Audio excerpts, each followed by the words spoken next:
Hey, g'day. Let's begin with a quick overview of my stat weightings. So this is how much I value having each stat on a piece of gear. For example, I value attack power 40% as much as agility, so if I can choose between 1 agility or 2 attack power, I'm going to go for 1 agility. But if I can get 3 attack power or 1 agility, then I'd rather have the 3 attack power. The one probably surprising valuation here is the hit. Now at level 60, hit is extremely important, and getting hit capped is actually one of the main things we're going to want to do first. But at level 25, you're going to be doing so much less DPS that a 1% improvement just isn't nearly as significant compared to the flat increase you're going to get from the attack power from the agility. Also, at level 25, it takes just under 24 agility to give you 1% crit, whereas at level 60, it takes 53 agility to get that same 1% crit. As such, you're going to notice for this gear set, we're not going to be even remotely hit capped, and that's fine. So let's start with the best helm. Humbert's helm is a 4% drop rate from the Dungrok Rifleman. These riflemen are Alliance aligned, so to kill them you're going to need to be Horde. If you're Alliance, look out for it on the neutral auction house. Perhaps make a Horde alt and advertise that you're looking to buy cross faction even. If you are farming it yourself, these can be found in southeast Hillsbrad foothills, and they're level 29 to 30 elites, so make sure you bring a group for this. Failing that, the alternatives are much worse, but you can craft a green tinted goggles if you're engineering, or you can get a ringed helm from the rare spawn Garneg Charskull, who lives in wetlands. Unfortunately, there are no relevant quest rewards for this slot. Moving then to amulets, the absolute best is the PvP reward for Honoured Reputation with the Warsong Gulch faction. Sentinel's Medallion for the Alliance or Scout's Medallion for the Horde. It has been confirmed that you can get this reputation from the new Ashenvale Outdoor PvP, and I suspect this will be the most efficient place to get it. For some alternatives, there are no quest rewards, but the World Drop Spectral Necklace is very good. You'll be looking for plus 6 agility as the role. High Tide Choker from the new Black Fathom Deeps raid is also reasonable. For the shoulder slot, the best option is Mantle of Thieves, which is a BOE that drops from Trash and Razorfen Crawl.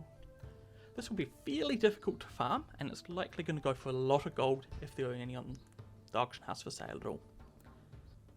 As a reasonable alternative, you could go for the robust shoulders with an Agi Stamroll, or you could get a leather worker to craft dark leather shoulders for you. Neither are as good, but you can also use quest rewards to get you started. Alliance players can obtain a Luminescent Amice from the Fallen Sky Lake quest in Ashenvale, and both factions can get a Talabar Mantle from the Glowing Shard quest chain that starts from a drop of the final boss in Wailing Caverns. Now the back slot. The absolute best in slot is very tough to acquire, but theoretically level 25 can get Parachute Cloak. For this you're going to need to level up your engineering to 225, which is the max skill you can get at level 25. Then you'll need someone in your server to get the schematic, which is a world drop off mobs that are just way too high for level 25s. The most likely source will be fishing. It can drop from the boxes that you get from fishing wreckage pools in Stranglethorn Vale. Horde also get access to a conditional piece. The Wild Hunter Cloak from Ashenvale quest, The Hunt Completed, is best for any fight where you're fighting a beast. While these are pretty tough to get, we do have a few other options. Cape of the Brotherhood drops off Van Cleef in the Dead Mines, and Glowing Lizard Scale Cloak drops off Scum in Wailing Caverns. There's also a World Drop BOE that can drop with 6 agility, and any of these will do just fine. If you want something to get you started, there are a few quest rewards we can look at. For the Alliance, they'll have to settle for the mediocre Cloak of the People's Militia from the Red Leather Bandanas quest in Westfold, but Horde can get actually a pretty nice piece in the Spritekin Cloak, which comes from the Blood Fury Bloodline quest in Stone Talon Mountains. Moving on to the chest slot, Alliance gets the better deal here, as they can get the Tunica of Westfall from the Defias Brotherhood quest in Dead Mines, while Horde have to settle for a World Drop BOE with 11 agility.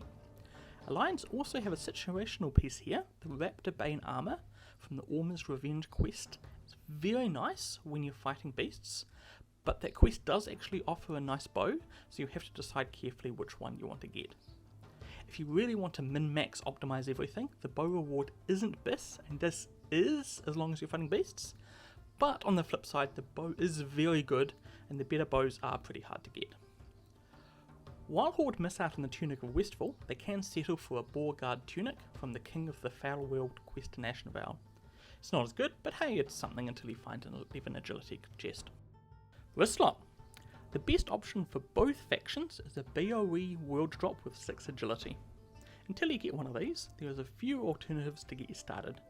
Mad Wolf braces are a 2% drop chance of Nightbane Vile Fangs, and they're basically as good. You can also buy a Wolf braces as a limited supply from various vendors around the world, and Horde can get a Loam Flake braces from the Protect Kanati Grey Cloud quest in Thousand Needles. This one requires you to first find a Galak messenger who drops the assassination note that begins the chain. Now, the melee weapon slot. The Absolute Biss is an 11 agility two-hander. You can get this as a world drop BOE, or you can target farm 1 by killing the Razorfin Spearhide and Razorfin Crawl. Ideally you want the axe as its slowest, but that only really matters if you're melee weaving. Alternatively, using 2 one-handers is also viable. For Horde, they can get the Outlaw Saber from Baron Aquinas quest that starts from the strange water globe that Aquinas drops. To go with that, you can get a Wing Blade from the leaders of the Fang quest in Wailing Caverns. Alliance players will use 2 different one-handers. The Talon of Voltrus drops from Voltros, a rare mob in Westfall, and Prison Shank from Brugal Iron Knuckle, a rare spawn in the Stockades. For what it's worth, both of these are actually also farmable by Horde, but with far more difficulty, and Horde have better options anyway. For something easy to get you started, there are a few quest reward one-handers with 2 or 3 agility on them, but I think a much better route is just to get a blacksmith to make you a deadly bronze poniard or 2. They're not unique, so you can wear 2 if you want. Now, ranged weapon, the most important slot for a hunter. There are actually 3 really good options here that are so close that I'm going to put them all in the Absolute Biss slide. Steel Arrow Crossbow is my personal recommendation. It's a 2.5% drop chance of the Dark Iron Rifleman in Wetlands, and the reason it's so good is that 3.4 second speed. My assumption is that the best build will be a marksman build that heavily utilises aim shot, and aim shot loves slow weapons. If slow weapons are not quite as important to you, for example if you're going some sort of beast mastery build or something, the high-tech shotgun has by far the highest DPS available. It's a rare drop in Gnomeregan, so expect it to be expensive and hard to farm, and also this is dependent on Gnoma being available and not turned into some level 40 raid or something that we can't do. By the way, whether that's the case has not been confirmed yet. Finally, in the Biss options is the unassuming Venom Strike. It's a bit faster than I like, and it is the lowest DPS, but that proc is very good. It's about 12% chance, and that includes shot, and the proc ignores armor, so overall it effectively adds another couple of DPS onto the weapon. It's also way easier to get than the other options. Now, one last thing you might want to consider here when choosing the weapon is around your weapon skills. The dwarves with gun skill will be much more interested in the shotgun, and trolls with their bow skill will be more interested in the Venom Strike. Until you can get one of these, there are some decent quest reward options. Alliance can get the Raptor's End from the Orma's Revenge quest in Wetlands. That's the bow I mentioned earlier that competes with the attack power of Beast's armor. Now it's very good, in fact it's very close to all 3 of the Biss options, and it might even be better than the Venom Strike. For Horde, they can choose between the slightly slower Bow of Plunder from the quest Dangerous in Hillsbrad Foothills, or the slightly higher DPS but faster attack speed Cliff Runner's Aim, which comes from the Sacred Flame quest chain that begins in Thunderbluff and is completed in Thousand Needles. Now with your bow you'll want a quiver. Here the Alliance has a bit of an advantage. Their best in slot is the Quiver of the Night Watch from the quest The Night Watch in Dustwood, whereas Horde have to settle for just a medium quiver from the vendors. And if you're a gun enjoy, Alliance again has the advantage, they can choose the Bandolier of the Night Watch from that same quest, whereas Horde again is settling, this time for the small shot pouch. For some reason there doesn't seem to be a 10 slot ammo pouch in vanilla. Moving on to gloves. The best in slot is a new item, the Void Touched Leather Gloves. It's unclear just how much extra threat you're going to get from that usability, but even if you just can't ever use that, it's still going to be Biss. You will need to be leather working to get this though. For an alternative, you can look for a World Drop BOE green with agility and stam, or you can get a leatherworker to craft you either the Pilferer's gloves or the toughened leather gloves. The World Drop is better than either of those though.